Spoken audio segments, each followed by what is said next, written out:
So, ayan mga kababayan, nasa level 17 na po tayo ngayon dito sa Marikina River. Ano po? At napakarami na pong umaantabay po dito. Actually, mayroon na po ditong mga taga-media. Dalawa po yung sasakyan ng dalawang mainstream media. At yun nga, inaantabayanan po nila kung ano pong mangyayari dito dahil tuloy-tuloy pa rin po yung sabagay kanina medyo malakas yung ulan pero ngayon parang patak-patak na lamang. Salamat naman dahil kung tuloy-tuloy kasi yung ulan tuloy-tuloy din yung pag-apaw ng Marikina River. So ayan yan po ang update natin ngayon. Pero hanggang ngayon inaantabayanan natin kung tataas pa po ba ito hanggang sa level 18 dahil pagka nag-level 18 na po, ito yata yung tinatawag nilang third alarm. Third alarm na po. So bali lumalabas sa 17 po ay nasa second alarm pa lang tayo. So ayan. Ito yung mga kababayan natin nag-aabang po dito ngayon. Marami pong nakantabay ngayon dito. At ito nga kikita naman ninyo ayan. So at yung taga-media ito nagse-set up na sila ng kanilang ilaw.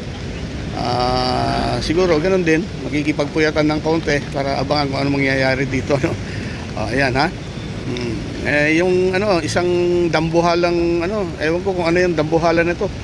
Nakaantabay din dito sa sa pampang ng Marikina, Marikina River. Andito nga pala tayo, malapit po sa McDonald. Ayan, ang McDonald.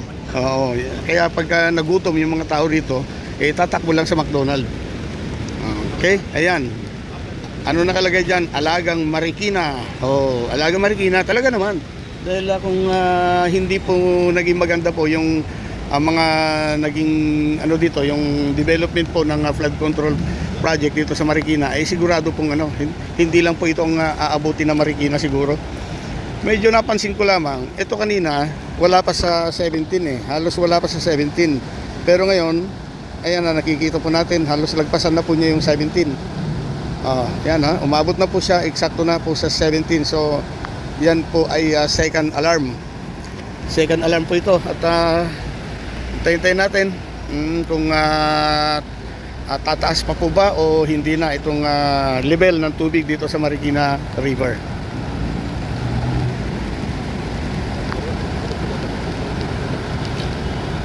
Malakas po yung yung current.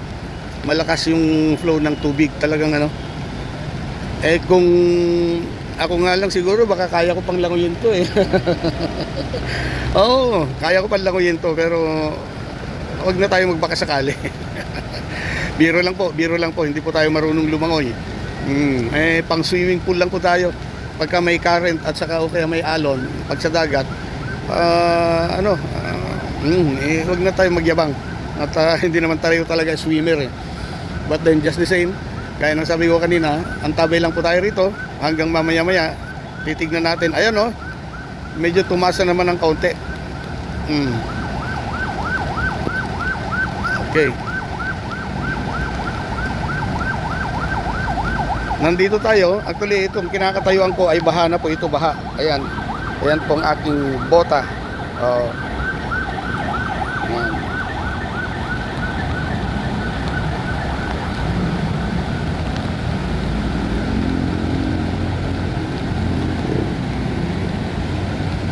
So guys, mamaya-maya i-update ko na naman kayo ulit para ma-monitor din po ninyo kung ano po nangyayari o kaya ano po ang kaganapan dito po sa Marikina River. So hanggang dito na lamang muna. Maraming salamat sa panunod. Kita-kits mamaya-maya lang. Siguro bumilang tayo ng mga sabi natin o kaya i-observe muna natin kung tuloy-tuloy pa rin yung pag-ulan.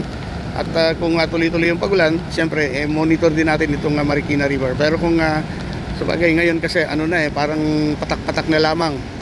So sa tingin ko pero ang taas ang kalagitan ay talagang hanggang ngayon madilim na madilim. Ayan. So okay. So yan lang muna guys Nasa second alarm pa lamang po tayo, 17 ang level po ng tubig. Okay? Sige, maraming salamat sa panonood.